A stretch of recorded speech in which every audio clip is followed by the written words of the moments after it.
Bah lundi à télévision nationale to pesi mbote ipa biso bozali kolanda biso awa mbantasa milelo na milelo tango iso soki mbula ebeti banda kokodinda batokolela pasi ekoti na kati ya mabota na kati ya mbantasa bongo lelo toyi koyeba likambo wana ya banda kokokoya banda koko ba inondation kusema ni mbantasa euti wapi Kinshasa ezalaka boye te ezalaki mboka ya Sengo mboka ya kimia mboka kosepela kasi kolela ekomi mingi mpenza na likambo etali kotonga bandako ezali kobota ba inondation soki mbula ya makasi esalemi bongo mpona kobeta sete na lisolo wana toluli mpenza lelo koyamba mpona bino mwana mboka na kombo ya Brunel Joseph Gibale yazali député provincial ya province ya Kwilu kasi azali pe architecte monene ya ekolo biso ya zali bato babundaki pote architecte comme ordre comme lingomba ekondima mape na musala na miso bato bongo tolulu penza koyamba ye pour kosula na ye penza likambo ya kolela ezali na yango bantasa sima ya mpela sima ba inondation ya kolela honorable Brunel Joseph Gibale mbote mama mami to sepe penza koyamba lelo na plateau ya émission la biso likita bongo yozali architecte monene na lobi kasi na koyiba poko ma architecte na ekolo biso il faut bikila eza nini il faut boma moto okota zamba osima mandoki to eza ndenge nini.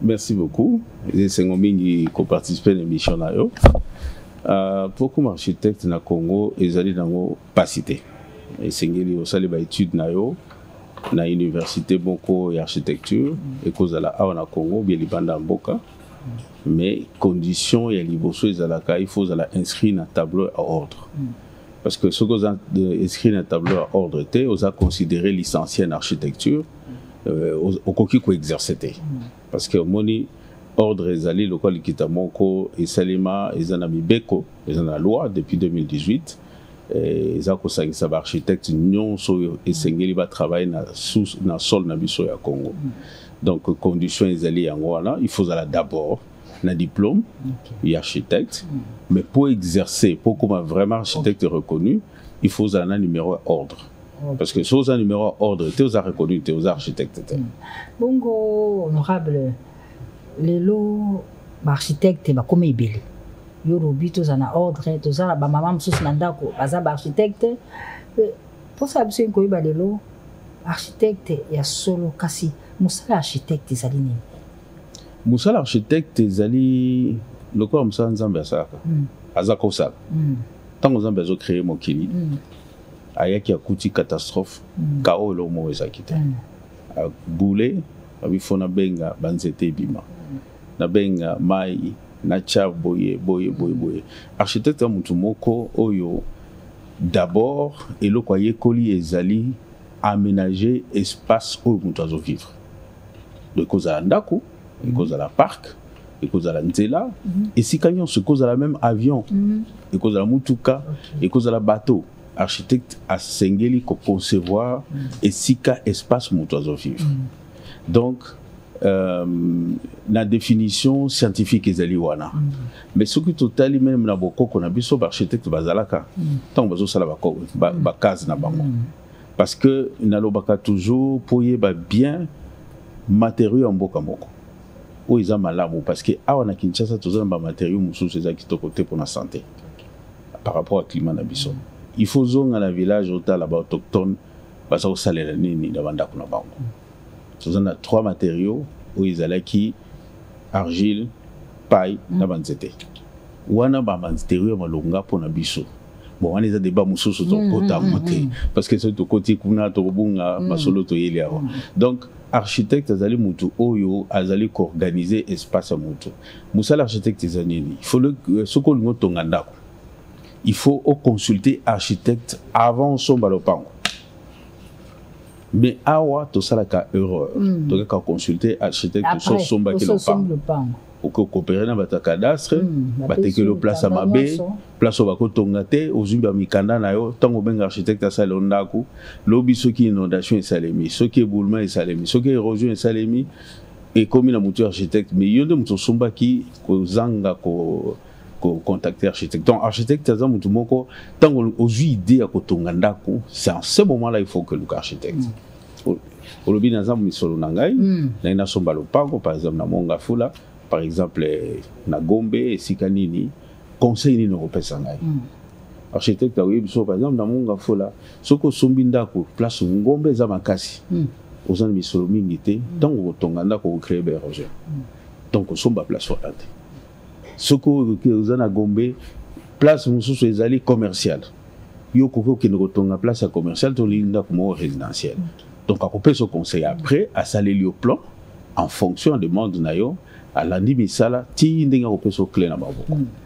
mais honorable Kinshasa eza kokufa Kinshasa eza kolela ya solo lobi moto soko zubenga architecte bako benga ba sapeka osamisa ba architecte tu ebite tout est sur motema na ba architecte na biso te po Kinshasa banda ko tonga makala neti awa RTNC tilelo ils ont côté les macaques hôtel mina CCZ soza comme le fleuve Congo hôtel mais où y a ba architecte tout le ba architecte moi et tonga moi mbule leki fissure et koti me payer ndako kwei ba architecte besoin na mukumba na passion yo qui ça c'est ça comment au moins le temps on a commis président architecte en 2018 na menaki combat moko ya ba aventurier pas qui belé bato belé bazumi benga architecte pas architecte et on tout ça la campagne moko recensement à l'époque tout ça la tableau oyo isa le problème c'est que mutosoko lingo aux architectes faut le place ordre ezalaka siège nabo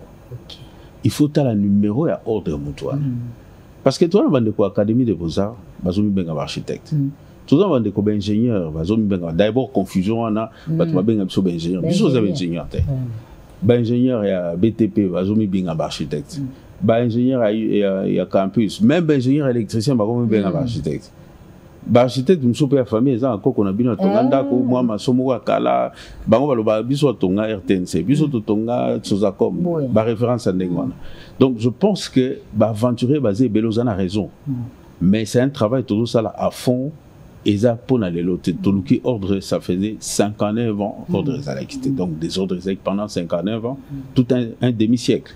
C'est en 2018 seulement toujours ordre. Donc, à peine toujours qu'on nettoie malembe. Mais ce qu'on a dit depuis, bisoto comme président, Banda Koko a sousté. Parce qu'on a veillé à ce que Banda Koko a sousté. Ce qu'on flux mouvement Banda Koko et Katana en 2019.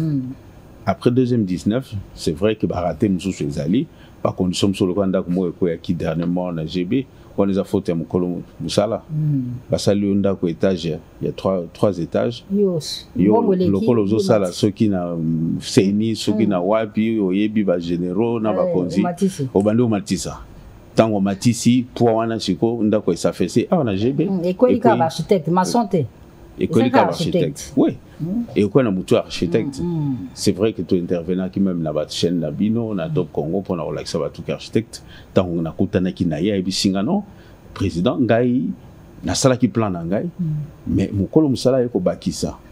Bon moi erreur to condamner qu'il fallait dénoncer en temps to linga to landela mutu wana batu akufi bon comme na mboka na biso so mutu akufi eza lokola ntizi akufi mutu ndeko na kifaza na prison lelo na architecte on a vu non architecte aza innocent parce que architecte a ça donc bandi ko matao ya les cas qui a fondité il pas quoi na mbeba oui bon quelque part azape na moi mbeba côté wana gouverneur ya Kinshasa alobi Kinshasa ezobonga Kinshasa ezobonga bino ba architecte bozana kata lisolo pa toka bamboka msusu wa mikila poto tongama na ba architecte bamboka kwa ba mikila poto za mto tamboli mingi batonga yango ya kotonga gouverneur aza kobeta to bi Kinshasa ekobonga bino ba architecte boko tale na miso mbuto zana elanga awa honorable mbule kobeta o papa Fachi mama Denise ya hotel so likambo ba architecte ozape kwa mingangati motazui fièvre bobo ko pesa etonga bozape na mbeba la likambo wana gouverneur avila Kinshasa bo solo laka na bakonzi ya mboka bosololaka bokutanaka po bozana o tobenga corps ya ba bâtisseur eza ko lisanga moko munene ya kitoko so pe bobimisi kindoki na bino tango mususu tokolela susu te ona nga pesa toujours exemple au moins ba norme mindele eza ba norme na biso te norme ya poto na ya biso zandeke mokote pourquoi parce que ba un climat tempéré neige. Bisombo le no kaka. Alors quand il pleut, yo voyage mingo mona bambula pour tous aller bisoter. Tout ça en pluviométrie moko makasi. Na classe totanga zone non édificante de to benga zone ba kotonga te pembeni ba rivière. Et ça 50 mètres. Mais naïf ça va te faire un exemple à Kalambo. Mundele tango zo poto a dit que zone après rivière ils a 50 mètres ba kotonga te. Mais biso Kalam na biso ya danger. Kalam a tombo karakenda na 200 mètres. Donc ça signifie que norme déjà à poto quoi. Biso va toujours vivre dans Congo, tu dis que Kalam soki est tondi et que na 200 mètres. Mais la norme internationale est à 50. Pour ce que tant qu'on peut se mundele, il y a c'est 50. Mais biso autochtone to bi vérité, bolingo consulter bisote. Ce qui est bola et bimi, baluka ba médecin. Ce qui est nini côté banzete, baluki ba vétérinaire, et ba agronome. Banyama ba vétérinaire. Mais ce qui est comme construction, na économiste a comme constructeur. Maître avocat a comme constructeur. Corps d'architecte ezali, ordre d'architecte ezali, ordre d'ingénieur ezali, ordre d'urbaniste ezali. Pourquoi les autorités ne veulent pas travailler avec eux? Tomeki likambo on dirait tokutana na béton. Amso babi bino le fundo. Toi le fundo te, toi le fundo te, na tokende pas na Zaïre. Muto tonga Zaïre, eza congolais. Congolais. Oh, cité du fleuve, même tatonga. Cité Mama Mobutu. Fernand Talangay. Ok. Vous avez un économie à Zalakao, professeur Nanga, personnel, les grands architectes du Zaïre. Aujourd'hui, Régie des eaux, Fernand Talangay. Aujourd'hui, Nini Koidro, Fernand Talangay. A participé à qui n'a chose à comme. Ok. Ce qu'on dit aux Ephraim, les architectes. Aux Ephraim, mais Mikolo. Non, oui, Mikolo, c'est un Congolais. Siméon Sindondo. Ok. Hôtel du gouvernement, c'est un Congolais. Cité du fleuve, c'est un Congolais. Cité Malébo, il y a Ntsele. Nous-mêmes qui vous parlons, c'est nous qui avons conçu ça. Tout ça, c'est les bélés, tout ça, les Congolais, les sali. Ça, le coup, Moussa Nabin. Comme le coup, l'architecte, comme la bango. Est-ce que besoin a tout pour prévoir qui pour compléter ta banque quoi architecte c'est musala pour lundi mutu ambongo mais fichier c'est mi ndako quoi mbeba ezali tout besoin pour ça na bande quoi bande ki mbongo fichier na kati ya ndako eza na mo problème moko toko condamner un architecte nas architecte ça va faire presque 30 ans c'est quoi au moins problème eza na ba congolais adine okoyi bisaye conseil, vous sommes le pango, d'accord. Avant de faire le plan, il faut tout ça l'étude du sol. Non, bon, étude. Déjà, étude d'architecte, c'est tout un problème. Pas toi, il faut tout. Souki wapi, rocher, za place nini, fondation, tout ça, la modèle nini, baligni ko futate. Bayanke, bangonda kunenga mona kina poto, ajuango, otongele awa na Kinshasa, mais éviter configuration en sol. Alors, je mona tango architecte, bazo kutana ba résistance wana, ezo la page HP zate. Je ne cautionne pas ça en tant que président. Il faudra à un moment donné tout élément, tout à la dure avec les clients. Nga pananga, souvena ça l'étude du sol tena automate. Alors ça le planter. Parce que tant on sait l'étude du sol, tant on tongi ndako. À zéro. Et ça, il y a un attachement différentiel. Donc, ndako on se tongi yango après quelques années et ça fait ça quand même d'1 centimètre de 2 centimètres. Donc, si vous étudiez qui fondation bien, côté moi ça fait c'est koleka, côté mususu, ndé ça la ba fissure. Donc, la raison ba fissure est belé peut-être peu dosage. Il y a ciment, ba maçon, ba ça là qui bien té. Donc, fissure est le bon côté toko lo belango kaka ke, ils a des fois architectes. Et cause à la paix matériaux sont comme les clients musu sogoye bisayo ngai na photo kaka ba honoraire na yo tikanga mo na somba biloko nanga à quel cas ciment moins cher à quel cas biloko moins cher et après tango ko beba architecte et c'est comme ça que moni ba biso boye ba taxa ba biso biloko musu toza lo lendo toza boye c'est parce qu'on est exigeant na makambo wana nga soki eleki na norme te na la lantala na mobola tetu. Honorable, vous allez élu à Kwilu, député provincial. Bongo, Likelemba, il y a conférence à gouverneur. Nambalo ekoya kosema na kwilo. Yo architecte. Tata mokonzi fati beto bibandundu ife ya babango. Bite biso lisulu ya o ifo boto tomona na miso tele to wato na mboka ya Bernard Joseph Gibali. Il faut to loba to belela. To beta to sepela bobongi bozako bongisa bozako milengela to ekozala karote kako banoko debite loba na posa sko député provincial. Bon, na sepeli na mutuna na ba ndeko bayo kabiso baza na mokolo te vert. Parce que le problème est à la Kawana.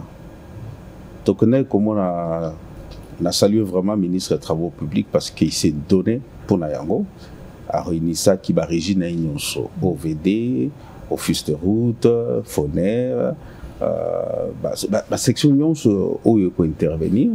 Tout ça, il va députés nationaux, provinciaux, gouverneur Azalaki, président de l'Assemblée. Alors, biso tokena maboko pambate. En tant que député, déjà assemblée, il a adopté quelques projets au biso totika déjà depuis Kala pour l'amélioration. Il y a ville, il y a Bandundu ville parce que c'est siège de l'institution de Kwil. Donc il y a une proposition, il y a convention center dans la salle de congrès, il y a une proposition, il y a un projet parce qu'ils ont trop haute sécurité. Donc la proposition est allée, le ministre Amorda qui il est très d'accord pour que Bassalango, ils ont la Bantela, ils ont la Nini. Donc il y a un plan qu'on a mis en place, ministre Tchepla, plan Moko, pour 45 jours. Parce qu'avant conférence gouverneur, conseil des ministres Perozala. Okay. Et pour le moment, la ville Bandundu, salle de conférence à Malonga Ezate. Est-ce qu'il y a la pesate? Et si il y a là, hôtel les Ali, mais capacité, et au Kokate. Et moi je ne dis pas que va délocaliser. Le qu'on est na téléméli, on a lingi koyo kanamato inangaite, balimba mamba chapiteau. Ba chapiteau na kuilu. Du provisoire. Mabela kuilu ça qui toko. Du provisoire qui toko. Obi kuilu tout ça. Ils a place mon c'est un paradis hein. Et à l'école à Kemps Bay en Afrique du Sud, place Bossem Balé Koutana. Na kuilu on a 3 rivières et Koutana. Et Kobuiboa kana fleuve. La ville abandonnée. Okay. Place où il y a 3 rivières. Donc, affluent, il y a rivière Kwilu, Kassai, na 3e Nabosani Komborango. Ce sont de grandes rivières navigables qui viennent se rencontrer et continuent à fleuve. Donc, c'est un lieu et cause à la paradis sur cette terre. Et cause à le Cape Town. Mais le problème, c'est que les enclavés, c'est là où Makuna est soit au avion ou soit au Betty, journée Mobimba, Betty 800 kilomètres dans Zelama. Et raccourci les alliés Nango, il y a 250 km, mais tout est contourné. Moi, j'ai fait plus la route parce que Nalina Koyeba, qu'est-ce qu'on peut faire comme solution? Mais les ministres des ITPR, en tout cas, proposé une solution Malonga. Donc, toujours travailler sur ça. Honorable, les longs d'être sur la boye, Bazoui Monsolo, Pessi, honorable, côté architecte. Tout comme à décembre, on se singeli na kuilu kozanango kokora kokisa. Projet to sali ezali to sali ba conception légère ou que ça dans 4 mois. 4 mois. Mais ça dépend, on vient de perdre 3 semaines lors de réadministration. Ministre s'appelle ça Iquitus, ben il faut payer moninga ne paye finance à l'anda. Il faudrait un service monsieur Landa. Ouais. Parce que tout ça là il déjà un planning pour l'exécution de projet voilà. Donc tout ça, on a 4 mois, c'est donné 4 mois. Pratiquement, tout comme en novembre, décembre, aux alentours près. L'architecte, au monde qui est comme un ordre. Parce que ça pour la qui ça c'est net na kuiluana, bah peut qu'on kende kuna kosa musala et l'on a eu. Ordre national, mais tout ça na ba section provinciale. Okay. Par exemple, les Katanga, les grands Katanga pour le moment ils ont fonctionné dans le Lumbashi. Les grands Kivu, ils ont fonctionné na Goma, na Bukavu, il y a une section qui s'engage na Grand Oriental, Équateur, tout ça na Mbandaka, tout ça na Kulu. Pour le moment, ils ont qui n'a Kikwit, mais on est en train de voir comment est-ce que comment payer na Bandundu. Donc, il y a des sections provinciales aussi na Kassai, aussi Mbujima, ils allaient et tout ça. Ah, on a Kinshasa siège na Binuzara. Siège pour le moment, ils allaient na Sacré-Cœur. Paroisse. Oui, la paroisse, c'est un bureau. Architecte, vous avez un siège dans Sacré-Cœur. Ouais. wana national ye to solo liboye neti bandeko baza kolanda biso awa ndeko Lydia alingi asomba mabele na ye angi akozwa conseil aye na Sacré-Cœur. Oui, mais tout ça peine à site web, donc au lieu de se déplacer, technologie est facile tabiso. Website est ali, donc tu peux cliquer, liste d'architectes est ali, numéro na bango et tout ça. Mais ce qui ko ya pe ko tala tout ça. Parce que au fait, na bambo comme ça na outil symposium mo ko na Sénégal. Il y a architecte toujours, Nazaki na Lomé au mois de février, Nazaki na Cameroun na Yaoundé au mois de janvier, na Bénin c'est au mois de décembre. Mais ce que Taliban Ninga, l'ordre des architectes est subventionné. L'État appelle ça bango mabele a tongé la bango. Bino bosengi. Tout si to sengi to lembi. Biso ko za ba locataire te. Parce que nous sommes une institution de l'État. Parce qu'on a une loi portant création promulguée par la présidence, publiée au journal officiel. Et c'est pas le moko ndenge na ndenge bato baloba ma association moko boy non. Honorable architecte bano bako ya sika ba mona honorable Gibale architecte ba sala musala na obi mo marché pe moi passi mais moi toli ope sape bango pona passion c'est ça quoi ya di barba zo boka ba masonte robo ki la kaka ba architecte non toli ezali pona bango ba longola bino na moi sonyo ba di kolata musalo ya bino toli ezali moko omoni ndenge na pesa que processus toli ne bandelo toli architecte azanani après ba étude pose à l'enregistrer dans ordre une des conditions faut ça le stage professionnel il y a 2 ans dans un cabinet architecte a déjà enregistré.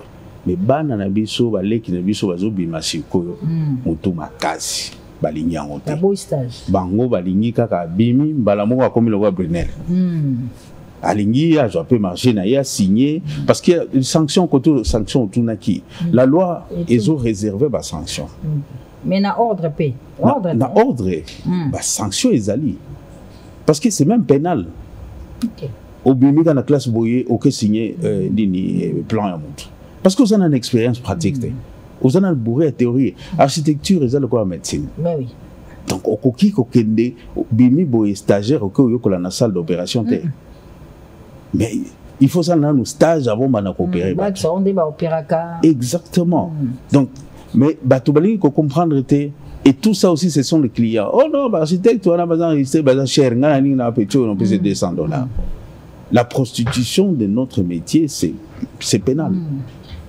Et sanction pour bandako ya moni tuzana ne bandeli ba mo bandungu ndungu ezala ki belé tout ça le temps qu'on mette de l'ordre aussi mais ça va aller ça va aller. Honorable relation ya ordre d'architecte les andé na ba konti est-ce que moi ils étaient bino bo poussa na vers bango bo so bango bo expliquer bango pour ezali liwa tuzana période ya langa sikoyo mbula ekozonga wa tozonga susu kolela. Mais bien l'architecte, pour répondre à la question, on a cause de l'inondation, la cause de l'éboulement, de l'érosion et tout ça. Pour comprendre la cause, il faut comprendre qu'il faut associer l'architecte dans tout ce qu'ils sont en train de faire. Au moins, notre chef de l'État, c'est un visionnaire. En tout cas, il nous a facilité la tâche d'un côté autre. Azalaki et le nous ce que salima il faut appeler ça ordre va consulter ordre des architectes appelle cet exemple le jeu de la francophonie. OK appelle ça qui ordre il faut travailler dans ordre des architectes. Beaucoup de grands projets ici je parle de projets de gouvernement aussi. Vous voyez madame par exemple le problème il y a inondation dans la ville de Kinshasa premier problème tout ça un problème il y a évacuation il y a maï mai esika ba égout central aux autres bois comme il a fleuve Jonso Bokangango batongi ba nouveau riche ba somba batonga banda kulikolo. Je peux te donner l'exemple là on a Kato lingwa les autres on a été non mais vers les années 1986 ndé bandi kotonda parce que nouveau riche moko un tout puissant a que ton collecteur central aux autres bois comme il a rivière de la Gombe nde lingwa le bando tonda mai na boulevard obi na Mobutu ba chenge bazako vanda na bakanivo na ville Et du temps de Mobutu, on disait qu'il y avait des gens qu'on pouvait évacuer par des caniveaux. Nyonso bakanga ba immeuble etonga malikolo nako. Ah on a GB la même chose. Troisième et deuxième raison. Après l'Ia Rivière, ils ont la place to bengaka zone non édificante. Et si ka obokoki kotonga te. Epekisami kotonga awa. Mais batongi. Donc ndenge na lobaki ngai fona zo 200 mètres en prise, na zo 50 te selon les normes. 200 mètres. Donc toujours kalamba. Il faut l'État abimisa bisolo à exproprier bateau. Faut buka banda place au buka yangwana.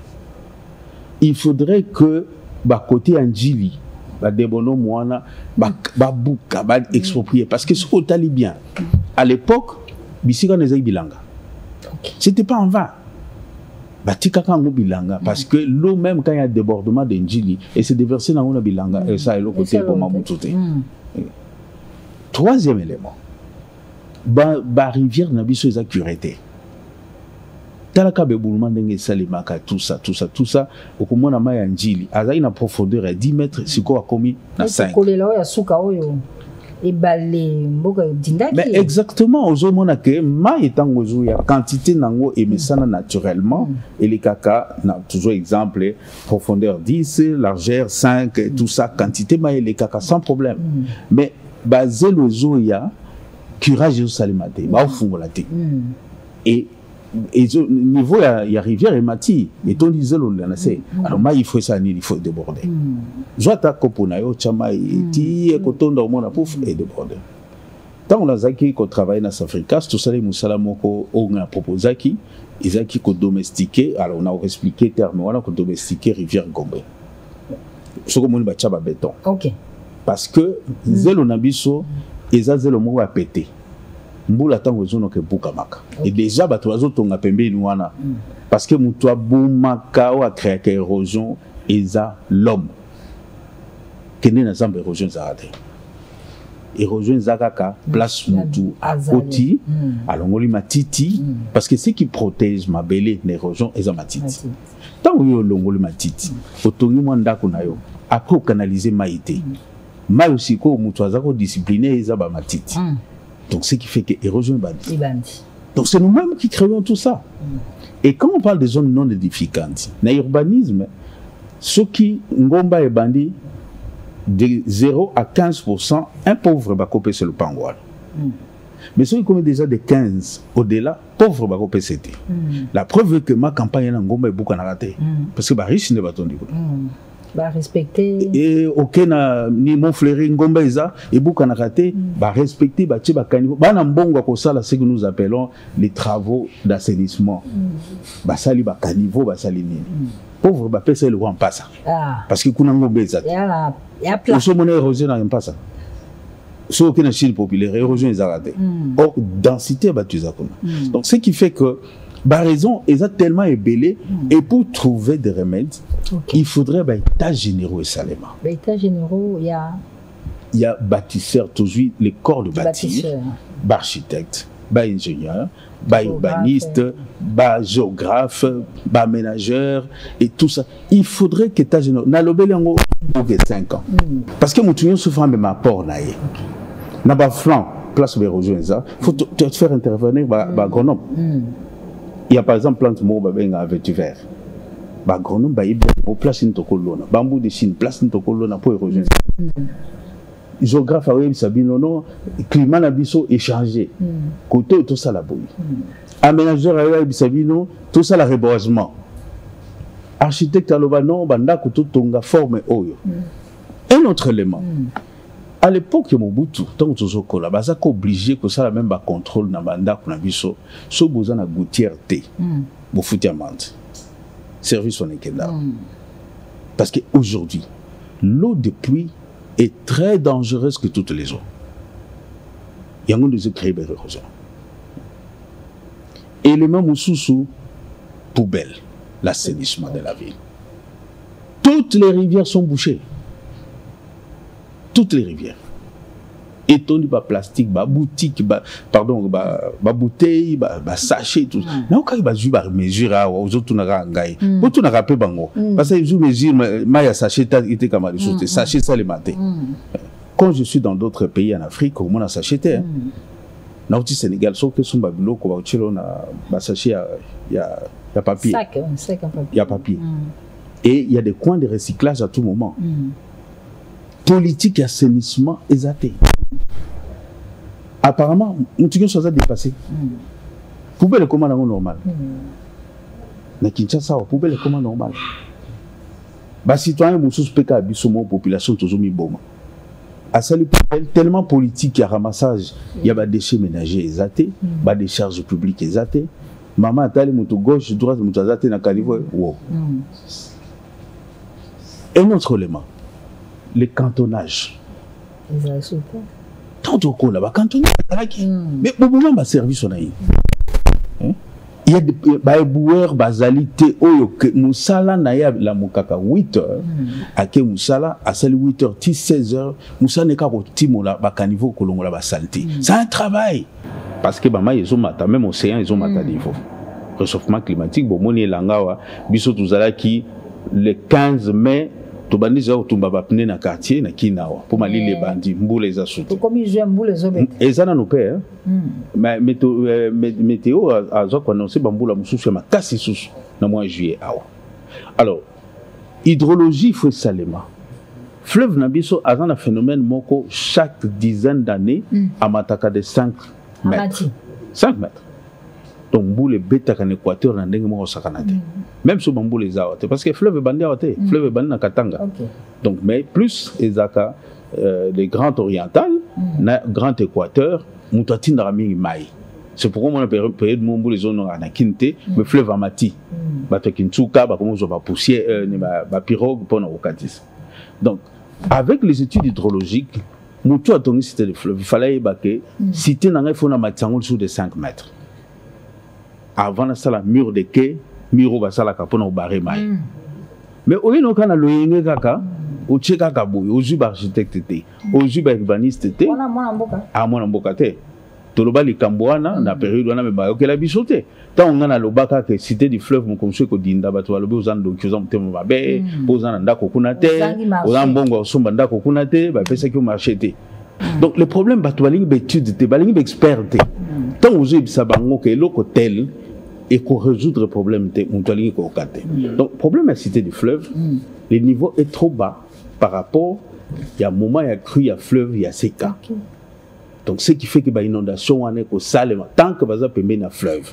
Et je crois qu'il faudrait vraiment, toi, architecte est important, c'est un médecin.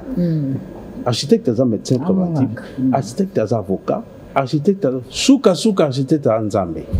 Comme ça, ça, tina les arts. Nalo oyebi ke nalo banda ko ezala mais mettre au koma kuna te pour bato bunda soute médecin au koma kuna te pour muto obela soute mais architecte autonga tina lola donc baluka ba architecte ba nzambe honorable Brunel Joseph Gibal Natondi Botondi to sepe penda na masolo to soyo na yo lelo pona kuta likambo ya inondation na ngumba Kinshasa ndenge ko pesa pasi bongo honorable na malubanayi a pesibiano à 5 états généraux et salima ya bango ya corps de bâtisseurs et à yebisi biso mabideli na ndenge sali na ndila misala bango ko architecte za tete la muki obotami comme architecte yali comme vision te sengo le ka na kelasi ozo matière mais mingi honorable a bêtise ta il faut ça la stage ko ba bikila ya musala wana pe na tembete oyo ba dibango ba sai ko mama bango soki ba so ba architecte nyos ba tosi yango na tembete le kumu za seko na musala on architecte merci mingi honorable Joseph Brunel Joseph Kibale tokokuta na kwilu pamba te likelmba ya conférence ya gouverneur epesemi na bango ndenge tata mokonzi ekolo alobi mpe alobi soki makopi mabongisami tokoya na kwili tokolala kitoko tokotambola kitoko mpe tokolia kitoko biso na bino totikali mbala nsima botika malamu bakonza ndeza na bino epai biso ozali kolanda manaka na télévision nationale.